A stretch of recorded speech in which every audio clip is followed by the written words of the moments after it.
భావత్ మీడియాకి స్వాగతం. తెలంగాణ ప్రభుత్వ సలహాదారుగా నియమితులైన సీనియర్ కాంగ్రెస్ నేత వి హనుమంతరావుకి శుభాకాంక్షలు వెల్లువెత్తాయి. బీసీ వర్గానికి చెందిన వి హనుమంతరావుని ప్రభుత్వ సలహాదారుడిగా నియమించిన తెలంగాణ ముఖ్యమంత్రి రేవంత్ రెడ్డికి కాంగ్రెస్ సీనియర్ నాయకులు అమర్పేట ఇన్ఛార్జ్ రోహిన్ రెడ్డి కృతజ్ఞతలు తెలిపారు. ఈ సందర్భంగా రోహిన్ రెడ్డి మాట్లాడుతూ ముఖ్యమంత్రి రేవంత్ రెడ్డి ప్రభుత్వంలో అన్ని వర్గాలకు సముచిత స్థానం లభిస్తుందని అన్నారు.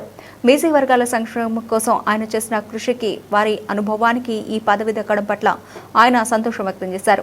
హనుమంతరావు నియామకంతో బీసీ సంక్షేమ శాఖ మరింత పురోభివృద్ధిని సాధిస్తుందని తెలిపారు.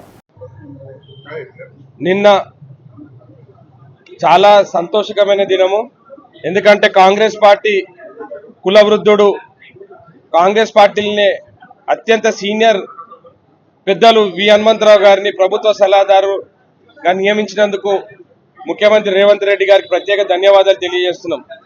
ఎందుకంటే గత 5 దశాబ్దాలుగా కాంగ్రెస్ పార్టీలో వివిధ హోదాల్లో ఒక యూత్ కాంగ్రెస్ ప్రెసిడెంట్ గా, ఒక పిసిసి అధ్యక్షునిగా, ఒక మాజీ మంత్రిగా, 3 సార్లు రాజ్యసభకు, అదేవిధంగా బడుగు బలహీన వర్గాల కోసం ఎన్నప్పటి నుంచో పోరాటం చేస్తున్న హనుమంతరావు గారిని ఈ రోజు ముఖ్యమంత్రి గారు ప్రభుత్వ సలహాదారునిగా ఆయన నియమించి, ఆయన హోదాకు, ఆయన చేసిన కృషికి ఈ రోజు గుర్తింపుగా ఆయన సలహాదారునిగా నియమించినందుకు ముఖ్యమంత్రి రేవంత్ రెడ్డి గారికి ప్రత్యేక ధన్యవాదాలు.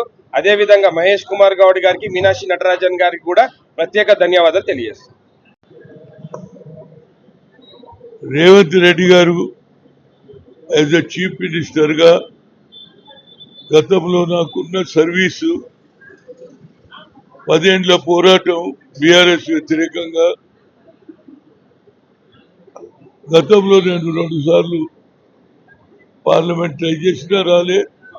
పదవుల గురించి కాదు, ఇవాళ నేనైతే మొదటి నుంచి బడుగు బలహీన వర్గాల గురించి ఫైట్ చేస్తున్నా. అదే ఆలోచనతో ముఖ్యమంత్రి గారు ఓబీసీ ఇష్యూస్ మీద అడ్వైజరీ ఇచ్చారు. వారికి నా కృతజ్ఞతలు. రాహుల్ గాంధీ గారు కన్యాకుమారి నుంచి కశ్మీర్ వరకు మ్యారథాన్ పాదయాత్ర చేసిన తర్వాత భారతదేశంలో ఎవరికి రాని ఆలోచన, నేను ఇంతవరకు ఎస్సీ ఎస్టీలకే అన్యాయం అనుకున్నా, కానీ వారికంటే ఎక్కువ ఓబీసీలకు అన్యాయం జరుగుతుంది కనుక we come to the power, we will conduct caste wise census. అంతటితో ఆగలే, జితినా హిస్సేదారి భాగీదారి అన్నాడు. ఇప్పుడు జితినా ఆబాదియే ఉత్తినా హక్కు అంటున్నాడు. అంటే ఎంతమంది జనాభాలో ఉన్నారో వారికి సమాన హక్కు కావాలి అనే ఆలోచన అయినది. ఇవాళ కేంద్రంలో ఉన్నటువంటి నరేంద్ర మోడీ తనకు తాను ఓబీసీ అంటాడు, కానీ ఓబీసీ జనగణనలో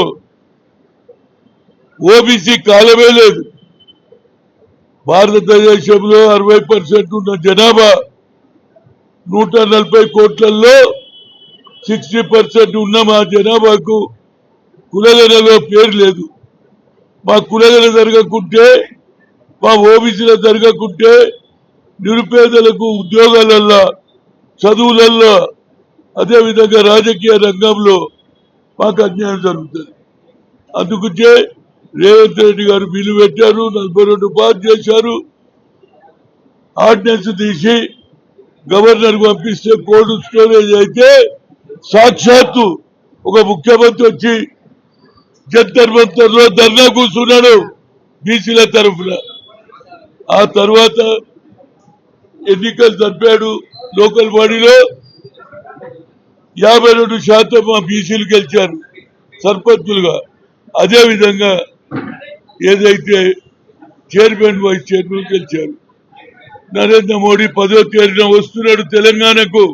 ఆయనకు ఉత్తరం రాసేసిన, మమ్మల్ని ఎందుకు ఒమిట్ చేస్తున్నావు? అగ్గ కులాల్లో పుట్టిన రాహుల్ గాంధీ, అగ్గ పుట్టిలో పుట్టినటువంటి రేవంత్ రెడ్డి బడుగు బలైన వారి గురించి ఆలోచన చేస్తే నువ్వు బీసీ అంటావు, నా కులం బీసీ అంటావు, నేను గానుగా కులం అంటావు. ఏదైతే తేలి తీసేటోళ్ళు. మరి నువ్వు చేయకపోతే నేను ఉత్తరం రాసిన 10వ తేదీన ఈ కులగణలో ఓబీసీలను చేర్చకుంటే నేను తప్పనిసరిగా నీ జవాబు రాకుంటే ఆమరణ నిరాదీక్ష. దీనికి వెనుక పోయేది లేదు. బీసీ సంఘాలందరూ కూడా హనుమంతన్న నువ్వు ఎందుకు నీకు ఇచ్చిన ఇది మంచి పదవి, నువ్వే సోనియా గాంధీకి చెప్పు, రాహుల్ గాంధీకి చెప్పు, నరేంద్ర మోడీ ఇంటికి వస్తామని ఓబీసీలు మాట్లాడుతున్నారు కనుక తప్పనిసరిగా దాని గురించి గతంలో తెలంగాణ గురించి సెల్ఫ్ రెస్పెక్ట్ గురించి ఇవాళ మా ఓబీసీలను కులగణలో చేర్చుకుంటే మాకు ఇంతకంటే అవమానం లేదు కనుక బీసీలను కాపాడడానికి నేను ఆమరణ నిరాహార దీక్ష చేస్తా. ఆయనలో మార్పు రాకుంటే అదే రాహుల్ గాంధీలో ఆలోచన వచ్చింది, అదే రేవంత్ రెడ్డికి వచ్చింది. కానీ నువ్వు ఓబీసీ ఉండి ఎన్నిసార్లు కలిసినా నిన్నేమడిగినా మా సంఖ్య ఎక్కున్నది, మాకు ఒక సెపరేట్ మినిస్ట్రీ అడిగినా అదే కాదు జనాభా ప్రకారంగా మాకు బడ్జెట్ పెంచమన్నా, కులగణ చేయమన్నా. రాజ్నాథ్ సింగ్ 2008 అన్నాడు, చేయలే. ఇవాళ జనగణలో కులగణ లేకపోతే ఇక మాకెన్నడూ న్యాయం జరగదు. 100 సంవత్సరాలు మేము అడక తినాలనా, మేము ఓట్లేసే మిషన్లమా అని కోరుతున్నా. ఈ పని తప్పనిసరిగా చేస్తా. రాహుల్ గాంధీ గారికి, సోనియా గాంధీకి, రేవంత్ రెడ్డి గారికి, అందరికీ ఇంక్లూడింగ్ మహేష్ కుమార్ గౌడ్కి అందరికీ కూడా నా హృదయపూర్వక ధన్యవాదాలు. కూర్చునేది మాత్రం నిజమే, నేను ఎక్కకపోను. తెలంగాణ గురించి ఎంతమంది ప్రాణాలు ఇయ్యలే, అప్పుడే అది గురించి ఓబీసీల గురించి నా ప్రాణం పోయినా పర్వాలే.